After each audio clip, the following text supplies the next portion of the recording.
title of my sermon this morning is An Encounter with Jesus. I'll be sharing with you from Luke chapter 19, verses 1 to 10. I don't know if you remember your first encounter with Jesus, but I do.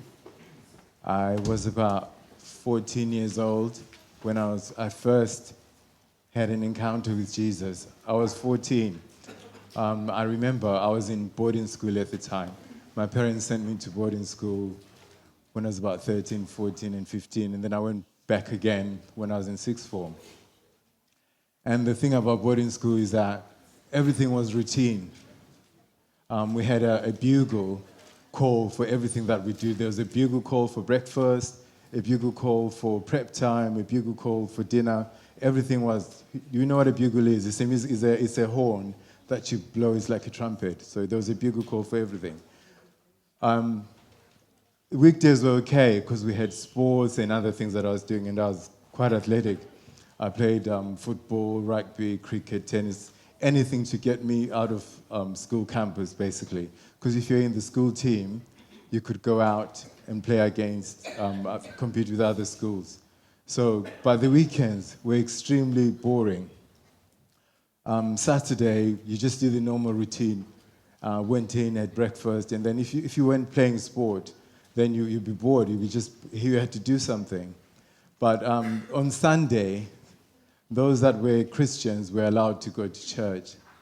Now, I'm not an intramural type of person, so naturally, I found something to do on a Sunday, and I decided to join a church, but I used a different criteria. I don't know how people choose to join a church, but when I was 14, I found out that the pretty girls went to the Catholic church. So for like 3 months, I became a devout Catholic, and I went to the Catholic church because my friends had told me that all the pretty girls went there. And I went into the Catholic church and I worshipped with our brothers, the Catholics, and I took part in communion and I learned the ritual. So for 3 months, I was a devout Catholic. And then we had a play at our school, and girls from the girls' school were invited to our school, and I spotted a girl, and her name was Olga, O-L-G-A, and she was quite a pretty girl. She was about my age. And I made my inquiries, and I found out that she went to the Methodist church. So I had a mini reformation of my own. I left the Catholic church, and my friend Tando Ngube and I went to the Methodist church. And I attended the Methodist church for a few weeks until I found out that Olga already had a boyfriend. And this boyfriend stuck to her like glue. He didn't leave her alone. This guy was weird, right? When she had to go to the toilet, he would escort her to the toilet and wait for her outside. But obviously he had been warned about Milton boys from my school. That's when I was 14. That soon got tired. Obviously, I was disappointed Olga didn't work out. And then my friend Gino, who's my best friend, invited me to the Salvation Army Church. He'd been going to the Salvation Army Church for the previous few years, and he was my good friends. Gino, Tando Ngube, and myself were tied. We'd been tied from primary school, and we went to high school together, the same high school, and we were boarders. And so Gino invited Tando and myself to the Salvation Army Church, and I wasn't, I was raised an Adventist. I really couldn't be bothered to go to the Salvation Army, but then he said two things to me. He said, well, there's food afterwards, and then he said, there's girls. And that's it, I was sold. So we went to the Salvation, I went to the Salvation Army Church, and while I was in the Salvation Army Church, I found Christian love I had craved in the Adventist church. Those people smothered me, and they loved me, and they embraced me, and they fed me, and I actually mattered. I felt I actually existed, and I mattered. And the leaders of the church were the Wardleys. They were a British couple. They had 2 sons, Mark and Carl, who went to the same school. Mark and I were friends. And the Wardleys, after service, would have youth club. Then after youth club, they would take us to their home. That's myself, Gino, and Tando. And obviously, we're starving boarders, and so they took us to their house. And all Sunday afternoon, they fed us, and they talked about Jesus. What I didn't realize that this couple was drip feeding Jesus into my heart and into my mind. And it was quite subtly done. I didn't know I was being witnessed to, but I saw through their interaction and the way they were a white couple, and they didn't discriminate. This is in Zimbabwe, back in the 90s, and they didn't discriminate in the 80s, and they didn't discriminate. And they welcomed me. And then one day, we went to church as normal one Sunday morning, and Mrs. Wardley was preaching, and she was preaching about the return of Jesus. And she painted such an awesome picture of the return of Jesus that I felt, and it compelled, this message actually hit me, because the message she was preaching was that, what if you're outside looking in when Jesus comes? And I realized when she was preaching that I was actually outside looking in, and I didn't like the feeling of being outside looking in. I actually felt I was lost. She made an altar call, and I sat in my chair, and Gina was on my left, Sandra was on my right, and I looked at those boys, and they were weeping, and I realized I was weeping too. She made the call, we rushed up to the altar, and we just cried and cried in front of them. I was 14, and she asked me if I wanted to be baptized in a church, and I said, I want to be baptized into a church, but I'm a Seventh-day Adventist because I believe what we teach. Because one thing I can say about this church, we can teach the gospel. So I knew even at 14 what the Bible teaches in its entirety. And even though those people loved me and they told me what the love of Christ was truly like, I knew from being trained in Pathfinders and other places, and in my mom buying all the Christian books, that, you know what, this church teaches the word. And so I said, well, to Mrs. Foley, I love you guys. I really want to give my life to Jesus, but I can't do so in your church because I'm a Seventh-day Adventist and I believe that we teach the truth. And to her credit, Mrs. Wardley said, Bryan, as long as you have given your heart to Jesus, that's all that matters. Amen. She loved me still. I continued going to the Salvation Army Church until I left boarding school and went back home.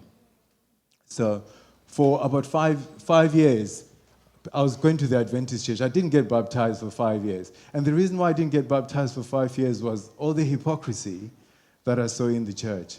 Yeah, I saw a lot of people that said and talked and sang about Jesus, but who didn't live Jesus. On Sabbath afternoons, my friends and I would sneak to the football match. Yeah, the sun has not said. We'd sneak to the football match and we'd see the elder at the football match. Yeah. In town, we would walk around and we'd see deacon so-and-so and elder so-and-so, and these guys would be operating with other people's wives. It's like, you know what, I don't want to have anything with a fake, to do with a fake religion. These guys aren't real. I wanted a religion that actually made sense, that actually I could be proud of. And I said, you know, these guys don't believe what they're teaching. So if they don't believe, then it can't be good enough for me. I remember crying and complaining to my mom, because my dad cornered me one day and said, you need to be baptized, you need to be baptized. Here you are pushing 18 and you're still not baptized. My friends are asking me why you aren't baptized. I said, well, I'm not getting baptized just because your friends are bothering you. When I get baptized, it will be because I'm convicted. And so it was a big deal. But I wouldn't be baptized. And then a little short man came to our country. His name was Roy Brown. He was an black American preacher, a tiny guy, a tiny guy with a powerful voice. Just a short little guy, Roy Brown. And I remember sitting, it was an evangelistic campaign at the City Hall, which was a big place where all the evangelistic campaigns happened in my hometown in Bulawayo. So Roy Brown sat there, and he was preaching, and I attended all week. Then I remember one Friday, I was sitting in the balcony, and as usual, I'm about 18, 19 now. The habits of a lifetime haven't changed. What could I do? My great-great-grandfather had 32 wives. 32 wives. So I had a lot to deal with genetically. This is not an excuse, I'm just saying it as it is. He had 32 wives. So I'm there with my friends, and we're sitting in the balcony, and we're in the balcony because that's where all the girls are, in the balcony.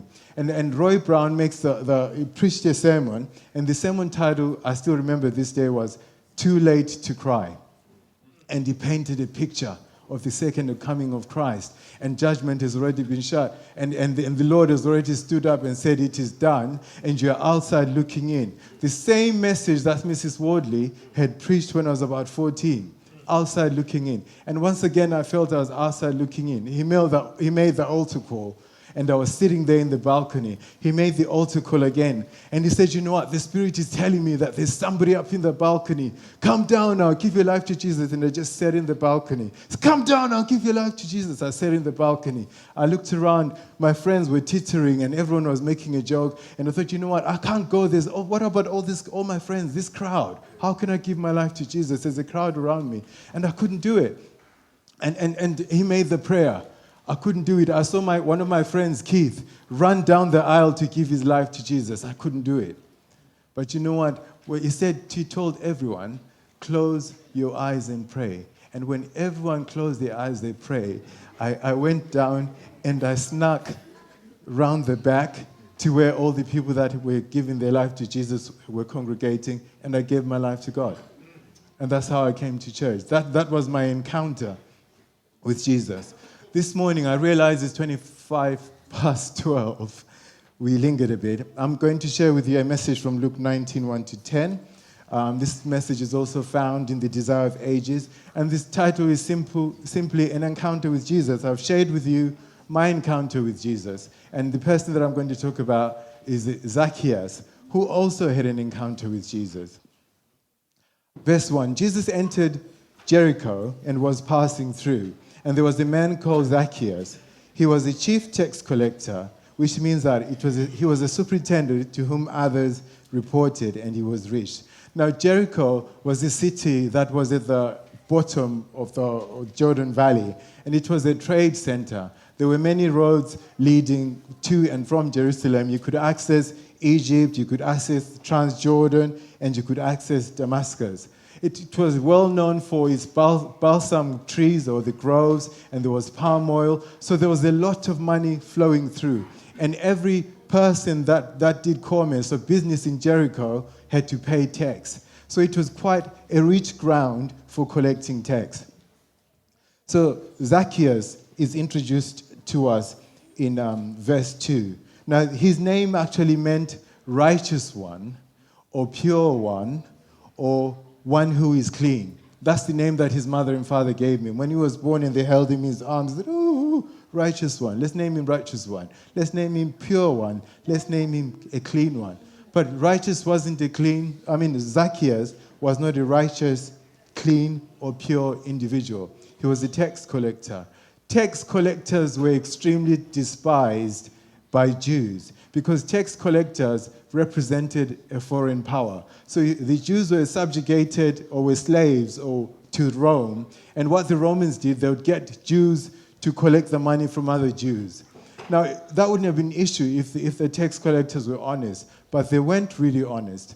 Most of them were thieves and crooked. So if the Romans said, your tax is £10, the tax collectors would take 15, and they'd pocket the rest. So they got extremely rich through cheating. Now, and what happened was the Jewish people sort of recoiled from the tax collectors. So Zacchaeus, as a tax collector, would not have been allowed into the temple. Zacchaeus, as a tax collector, would have been ostracized even by his family, because his family couldn't be associated with a sinner. Because tax collectors were, if every time you mention a tax collector, you might as well have called them a prostitute, a harlot, a murderer, or some other criminal. That's how tax collectors were regarded. So Zacchaeus was ostracized by his general society. Even his family wanted to have nothing to do with him.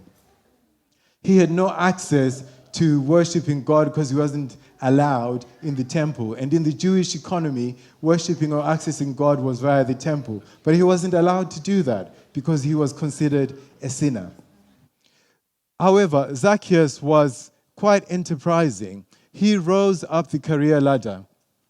He was a chief tax collector, which means that he had other people before him. So not only was he collecting taxes, but he would get tips or even incentives from those that he managed. So it was like a pyramid. You know, have you heard of pyramid schemes?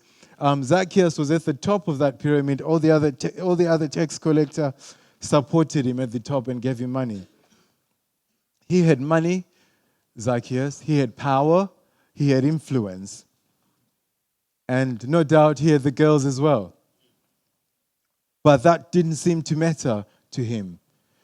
Verse 3 tells that he was trying to see Jesus, but he could not see because of the crowd, because he was short in stature. Zacchaeus had heard of Jesus. He had heard how he had appointed Levi and Matthew into his discipleship. He had heard how Jesus ate with sinners and publicans or tax collectors. And to Zacchaeus, he thought, you know what? I'm not allowed to go into the temple. Maybe there's hope for me through this man Jesus. He had heard that Jesus accepted sinners, and he was trying to see him. Now, the word trying, you see, I have an issue with the word trying. He was trying to see Jesus. What does it mean? What does the word symbolize? It implies that you're making an effort. Okay, on the positive, you are making an effort to try and see Jesus. So he's trying to see Jesus, but the word implies that you're actually not succeeding in what you're doing. Is that correct? He was trying to see Jesus, but he wasn't succeeding in seeing Jesus. So what was it? Why couldn't he see Jesus? Because he was short. He was short in stature, and there was a crowd. Okay, there was a crowd. Zacchaeus was a little man, and he went into the crowd. Jesus, obviously, where he went, there were throngs. People just thronged Jesus. And Zacchaeus is trying to see, and he's too short. He can't see beyond. Even if he jumps, he can't see because he's a short little man. The crowd, are of Jews, and they don't really like Zacchaeus anyway. So if he tries to squeeze by, they probably box him out and tell him to get lost because he wasn't somebody that they really liked. He couldn't see because they're of the crowd. The first thing I want to share with you this morning is that sometimes when you want to see Jesus or even to approach God, there may be things that may stand between you and God. There may be a crowd that will stand between you and God. Sometimes that crowd is of your own making. You may surround yourself with a crowd that actually pull you away from God. When I was 19, it wasn't cool to give your life to Jesus. I surrounded myself with people that told me that it's not cool to be a Christian. Well, why are you doing that, Bryan? So sometimes when you want to approach Jesus, there are things that may stand between you. And if you want to see Jesus, you have to overcome those things. And Zacchaeus was a short man, and he couldn't see. And I learned from this that, you know what? None of us really measures up. He wasn't tall enough to be able to deal with Jesus. None of us really measure up. In fact, Romans 3 verse 23, it tells us that all have sinned and continually fall short of the glory of God. None of us in our own strength, in our own power, really measures up. We like Zacchaeus are short. You might be trying to see Jesus, but if you want to do it in your own strength, you're not going to manage. Zacchaeus could have given up, and he could have blamed things on the church. No, I hear this all the time. Oh, the church, this, oh, the church, this, oh, the church, this. Who cares about the church? The church didn't die for you. Jesus did. Yeah. Verse 4. So he ran on ahead of the crowd and climbed up in a sycamore tree in order to see him. He was about to pass through that way. Remember I said to you that Zacchaeus wanted to see and he couldn't see because of the crowd. So he ran on ahead. So if Zacchaeus is running ahead of the crowd, where's the crowd? Where's the crowd? If Zacchaeus is running ahead of the crowd, where is the crowd? The crowd is behind him. So Zacchaeus knew that this crowd is an obstacle to him seeing Jesus. So he runs ahead and leaves them behind. And Zacchaeus was a rich Jew. He was an older man. He's dressed in his finery and is running ahead of the crowd. This was a break in tradition. No old Jewish man sprinted ahead of anything. So this was a break in tradition. Zacchaeus so wanted to see Jesus that he was prepared to break with tradition. You see, sometimes when you want to come to God, there may be traditions that your family has held that actually prevent you coming to God, and you have to be prepared to dispense with those traditions in order for you to see Jesus. And this is what Zacchaeus did.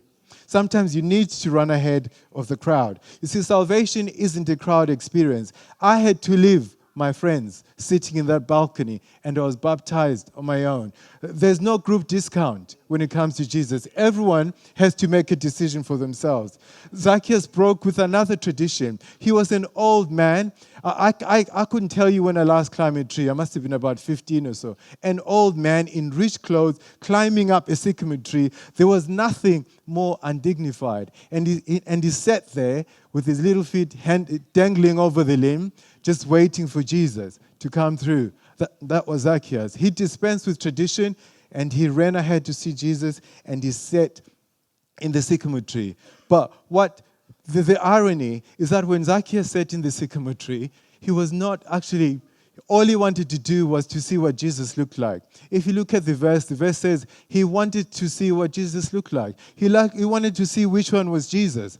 Zacchaeus was not looking for a deep and meaningful relationship with Christ. All he wanted to do was to see which one is Jesus. It's just like if Michael Jackson, if he were alive, were to come to Milton Keynes, people would show up just to see him. This was the thing. Zacchaeus had heard of Jesus as a celebrity, and he wanted to see which one he was.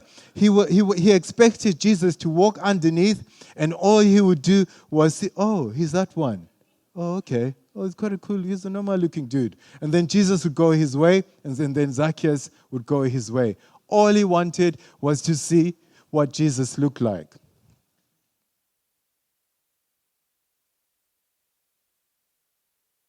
But what I like about Zacchaeus is that he placed himself in the path where Jesus was.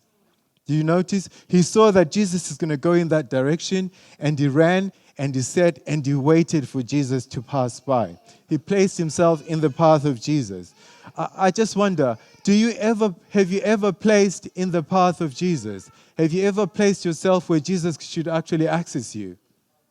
I've got a challenge for you. Jesus is here at 9:15 every Sabbath in the prayer. But how many of us actually come to that? Jesus is here during Sabbath school, and most people don't come, and you miss out on that blessing. Jesus is here during the worship service, and people miss out because you rock up maybe just after 12. So you missed out on that blessing. Jesus is here at 3:30 for the Bible study. If you want to experience him, if you find that you're missing something in your life, come to Bible study. Jesus passes by, and you might be able to experience him then. Jesus is here at 4:30 when we have an afternoon service. Jesus is here on a Wednesday. Very few people come on a Wednesday. There is a blessing that is found in coming to experience Jesus on a Wednesday. And you know what? Jesus is here on a Thursday when the MK in Love in Action people do their thing. Jesus, if you want to experience him, come where Jesus is working. Jesus works in this very church every Thursday, and most of us are missing out on the benefit of being fellow workers with him. Zacchaeus wanted to see Jesus pass by, and you too can see Jesus pass by. When Jesus reaches the place now, verse 5, he looked up and he saw Zacchaeus. And he said to him, hurry up and come down, for today I must stay at your house. Now, let's just break this down. Jesus is walking with his crowd and everyone is around him. He stops. So when Jesus stops, the whole thing, everyone stops. He looks up. So everyone's eyes look up. And what do they see? They see a short, little, fat tax collector with his legs dangling down, and everyone breaks down into derisive laughter. And do you know what Jesus said? He said, Zacchaeus. And Jesus, because he knew the dramatic pause, he just said, Zacchaeus, and he waited. And everyone waits with bated breath. They want to see what sort of insult Jesus is going to hurl at Zacchaeus. But shock, horror, Jesus says, hurry and come down, for today I must eat at your house. Now, let's break this down a bit more. Jesus looked up at Zacchaeus. What had society been doing to Zacchaeus? They had been looking down at him. But Jesus, who is God, the creator of Genesis 1, the word of John 1, he looked up. He looked up at somebody that the whole world had disregarded and looked down upon him. But Jesus, who is the King of Kings and the Lion of the tribe of Judah, he looked up at Zacchaeus. He wasn't ashamed, and he accepted him, and he told him to come down. But he called him by his name. He said to him, Zacchaeus, come down. And when Jesus said Zacchaeus, he didn't say it in a scornful, derisive manner. He said to him, righteous one, come down. Pure one, come down. Clean one, come down. When Jesus looked at Zacchaeus, he didn't look at him for the person that he was. He looked at him for the person that he knew he would be when he gave his life to him. Now, when Jesus looks at me and when Jesus looks at you, he doesn't look at you for who you are right now. He looks at who you can be with him. If only you'd allow him the opportunity to do that to you and with you. When you have an encounter with Jesus, he calls you righteous. And that is what he did with Zacchaeus. He called him righteous. And he told him to hurry and come down. Never did a fat man slide down a tree faster than that. He slid down the tree, and he hurried and he came down. Zacchaeus obeyed straight away. No delay, no time delay. No, Lord, can I phone a friend? No, straight down. He gave his heart to Jesus straight away. And Jesus said today I must stay at your house. And I like the word must, because the word must means that Zacchaeus, it is necessary for me to stay at your house today. Zacchaeus, it is imperative that I stay at your house. Why did Jesus say, I must stay at your house? Because when Jesus walked through Jericho, he went there because he had an appointment with Zacchaeus. Zacchaeus didn't know that. If you remember, the last time I preached on this Jericho Road scene, I preached about Bartimaeus, and when Jesus, and this was at the gate of Jericho, and Bartimaeus, and Jesus said, and Jesus got Bartimaeus and healed his sight on his way into Jericho. Now he's in Jericho, and he didn't need to go through Jericho because that was a long way around. Jesus could have had a direct route from where he was going to Jerusalem, where he was going to die, but Jesus took a detour because he had an appointment with Zacchaeus. Zacchaeus didn't even know that Jesus had an appointment with him. He just sat on the tree because he was curious. I want to see this celebrity. But Jesus met him at the point of his need, and he hurried down, and because Jesus said, I must stay at your house. Why did he want to stay at his house? Because it wasn't just about Zacchaeus. We'll find out. So Zacchaeus, verse 6, hurried down and came down and welcomed Jesus with joy. He welcomed Jesus with joy. He shimmies down the sycamore tree and looks up at Jesus, and he welcomes him with joy. I just want to submit to you that true happiness is not found in money, status, influence. It is actually found in having a living, breathing, saving relationship with Jesus Christ. If you have been looking for money, power, and status as to fulfill your heart, just ask Zacchaeus. This stuff doesn't fill you. He had all the money. He had all the wealth. He had the pomp, but that wasn't enough for him. The joy that remains, having a relationship with Jesus will give you a joy that will sustain you even when money, power, and fame go away. And he welcomed Jesus with joy, Zacchaeus did. He welcomed Jesus with joy. I just wonder, in your Christian experience, are you experiencing joy? Jesus came into Zacchaeus' life, and the automatic result was that he experienced joy, and he was buzzing. Are you buzzing in your Christian experience? Okay, if this is an equation, I wasn't a mathematician. I did arts. I'm an arts person. Sue me. Okay, so Zacchaeus meets Jesus, and after meeting Jesus, he experiences joy. Okay, so if you meet Jesus, you experience joy as a Christian. So if I'm not having joy as a Christian, how do you balance the equation on the other side? Then maybe I haven't met Jesus. Is that a fair conclusion? Yeah, that's a fair conclusion. If your Christian experience is as dry as a bone, may I invite you to taste Jesus for yourself and see that he is good, and then you can have the joy that Jesus gives. And like I said, the joy that Jesus gives is not contingent on what is happening around you. You might be ill. Somebody might have a gun to your head and be like, I've got joy like the ocean, with a gun to your head. Because the joy that Jesus gives you is not contingent on your circumstances. And as soon as Zacchaeus gave his life to God, verse 7, people moaned. Haters came up onto the scene. Yeah. These people muttered, he has gone to be the guest of man who is a sinner. I cannot believe it. He's gone to Zacchaeus' house.